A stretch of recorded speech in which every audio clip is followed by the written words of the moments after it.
Hello and welcome back to the Q&A. So as always, if you have any questions, if you leave them down in the comments, I'll add them to my giant Word doc of Q&A questions, and eventually I will get to them. So yeah, let's actually just jump right into the video, and we're going to start off with a question from Kibler's Bits, who said, while they said Warlords of Draenor will lead into the new expansion, i.e. the one after Warlords, I don't think that they will destroy Draenor. At BlizzCon, someone asked whether or not player garrisons will be used in events after Warlords, and when players are no longer on the planet. Blizzard replied with, yes, they will still be used, but they just don't know for what. This makes me think that Draenor may not be abandoned, may just be abandoned and not destroyed. Anyway, that is my 2 cents. Later, everyone. So, yeah. That is a pretty good question. What will happen with the lead on to the next expansion? Well, first of all, let's just talk about the garrisons, then I'll talk about a bit of a theory I have. So honestly, we don't know what they're going to do with garrisons. We just don't know the specifics, and we're going to need to know the specifics at some point anyway, but honestly, that might not be until patch 6.5 or something like that. What we probably do know is that the garrison tech is there, and they will reuse it in subsequent expansions. That's my personal belief anyway. Now, the thing is, do they really need to just keep the garrisons on Draenor? It doesn't make much sense from a lore perspective, does it? If, say, the Legion invades, and therefore we all run back to our garrisons on Draenor, which has been abandoned, to do garrison quests. No, I think they would just give us new garrisons or something like that. Maybe new garrisons with new features, that kind of thing. I think that might happen, which would be kind of interesting. So yes, the garrison tech will be there, but I don't think it's necessarily tied in with the fate of Draenor. Now, as for how we lead on to the next expansion, well, I think that what will happen is patch 6.0 is when we deal with a lot of the Iron Horde army. Then 6.3, which would be the next raid tier, is where we basically kind of deal the killing blow to the Iron Horde.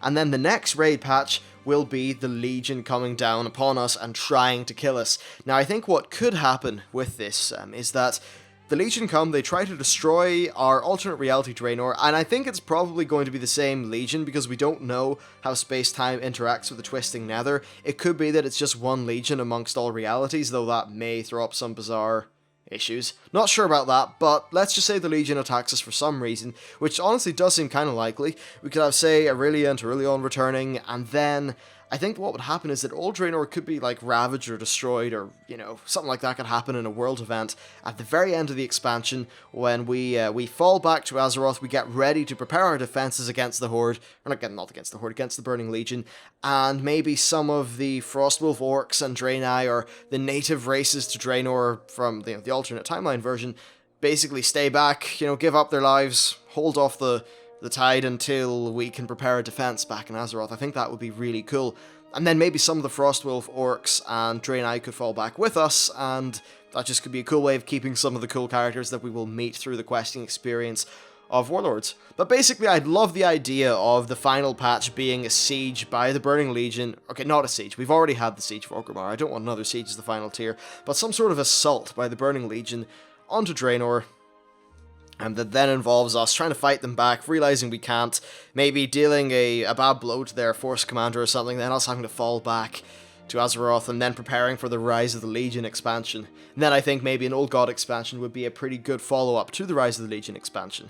Because honestly, I'm not particularly sure how an Old God expansion could follow up Warlords, especially since Blizzard said that story-wise, the next expansion will follow up to Warlords of Draenor, or, sort of continue on from. Anyway, so that's my thoughts on that. Overall, I think that it's very interesting, this whole idea of expansions having a really smooth kind of continuum between each other. I think that's really nice, and it's a pity the Burning Crusade and Wrath of the Lich King didn't particularly have them that much. That said, at the time, it was pretty cool the way it all worked out. Okay, so next we have a question from Exib, who actually was pretty active on the live stream a few nights ago. So yeah, go join the live stream at Twitch. Link in the description. Anyway, on to the actual question. He said, when do you think Garrosh will be actually penalised for his recent crimes? How exactly should his punishment take place, and who will or should be the one responsible for deciding his fate? Well, I think what will happen is that he will be penalised in the sense of a judgment will be handed out upon him, but then he will escape punishment by escaping to Draenor, which is one of the things that kicks off the new expansion. So when will this punishment take place? Well, it's going to take place, in my opinion, either during the final... the first kind of the first raid tier of the expansion. I don't think he'd be a boss, though. Honestly, I think the most likely thing is he just gets killed off in a really epic questline where he makes a final stand.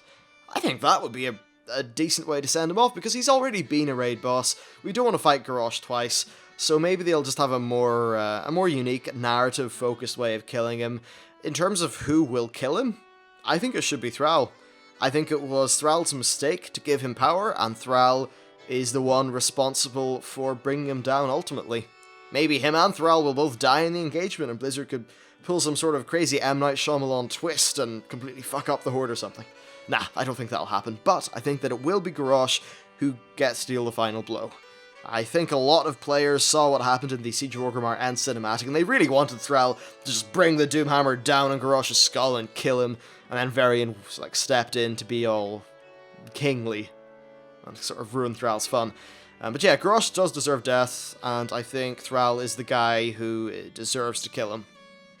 Honestly, to sort of close that loop and not pay back for his mistake, but at least he should be the one to close the chapter of that story.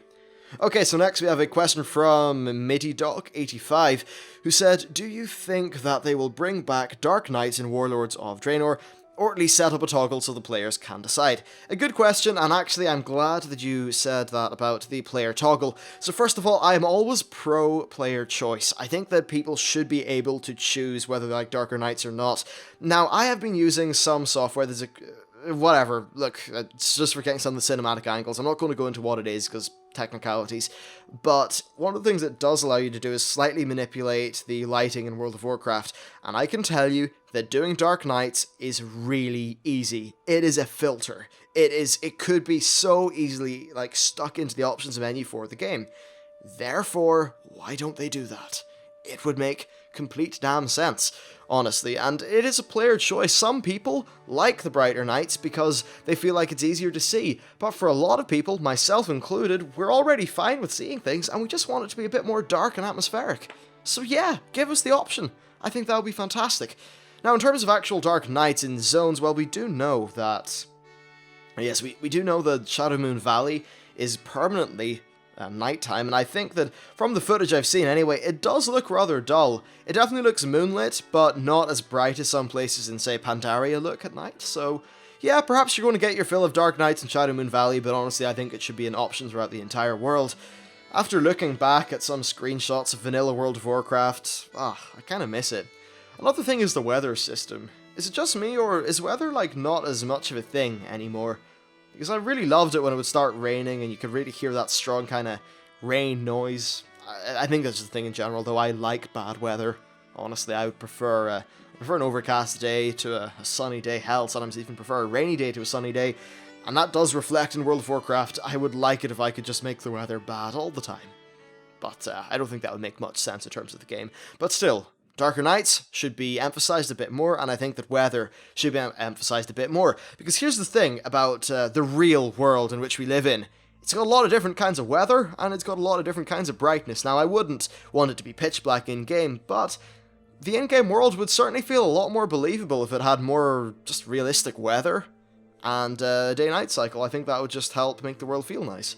Hell, look at Skyrim. When you mod Skyrim to have properly dark nights, it feels so atmospheric. Okay, so next you have a question from Cody Coggleshell, who said, I have a lore-related question. So, Saurfang had a brother named Broxigar, who is kind of a big deal in Orc culture. Do you think we will get to see him in Warlords of Draenor, since at that point he hasn't died yet? Or do you think we're just gonna, he'll just sort of pop up as some normal Orc who has no weight to his name? They better put Broxigar in. He's one of the most badass Orcs there is, and he's the only mortal being to have whacked Sagaris with his weapon, and at least scratched the guy. If you want to know more about the story of Broxigar, well, I will do a lore video at some point, but until then, Noble87 has a fantastic lore video for Broxigar, so be sure to check that out. Just Google Broxigar lore, I'm sure that'll be the first thing that comes up. And yeah, I really hope that he is there. I hope that Varrock Saurfang is there as well, and same for Broxigar. I think it would be great to see the older Draenor versions of those guys. The one thing, it would be very weird when Saurfang meets himself. I don't know how that'll happen. Though I kind of like the idea of the two Saurfangs buddying up, and I don't know, you could turn it into some sort of buddy cop story, and yeah, that would probably ruin the expansion. Still though, it'd be great to see Broxigar. He's got a fantastic story, he's a complete badass, and they could bring that into this expansion very well. It is supposed to be all so dark and savage, therefore having a guy like Broxigar involved could lead to a few very memorable questlines, and that would definitely make me very happy. Though I don't have a Horde character, so I'll need to level one of those up. Anyway, next we have a question from Jez Evans, who said, what do you think about racial art styles for Garrisons? Do you think they will add other racial influences? I ask because my main is a Night Elf Druid, and somehow I don't see him living next to a human-designed lumber mill.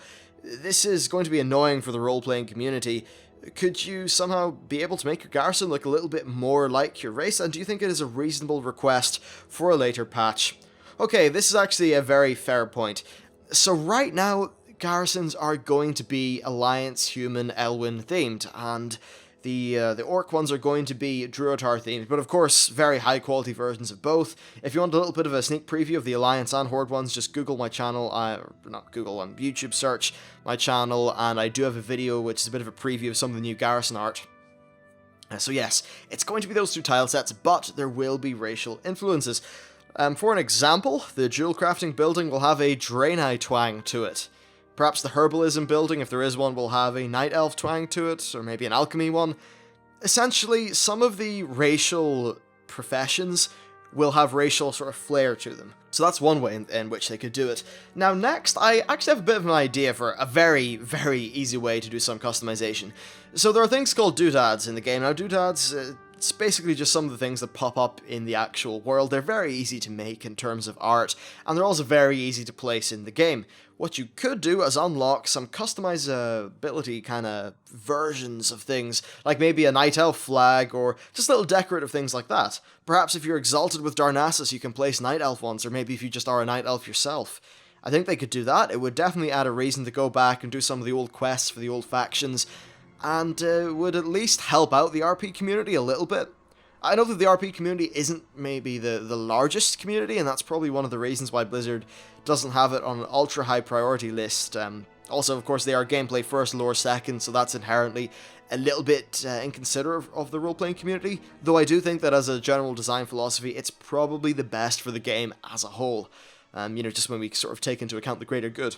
Still though, if you want a way to actually roleplay your Garrison looking like this, well, it's built by the Alliance using Alliance resources, and maybe it just happened to be the humans that had the resources at the time. Therefore, you'll have to make do with the basic human Garrison, and maybe you can just add some sort of Night Elf sort of customizability things to it later on. In terms of the idea of making the Garrison look more like your race in the future, I don't think it's a reasonable patch request because, well, that's a lot of art. They would need to make, let's just say, 13 buildings. So there's 13 buildings, and then there's 3 upgrade levels.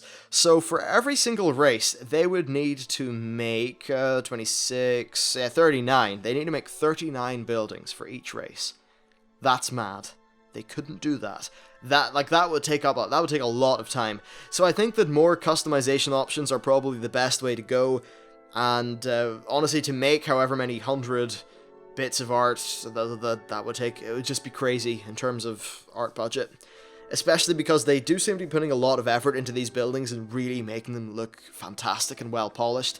So I think that it's a reasonable request from a player perspective, but from a development perspective, it's probably not feasible, which is unfortunate, though I do hope that over time we get more customization options, and maybe through that, we will eventually get to the stage where you can have a Garrison that is tailored to the look of your race.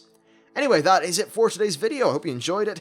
If you did, there's various places that, well, just, links to pimp and that kind of thing. You can check out my twitch.tv page, and that's in the description. The same goes for my Patreon page and my Twitter. They're all great places, and now that I've pimped all those links, thank you very much for watching, and I will see you next time.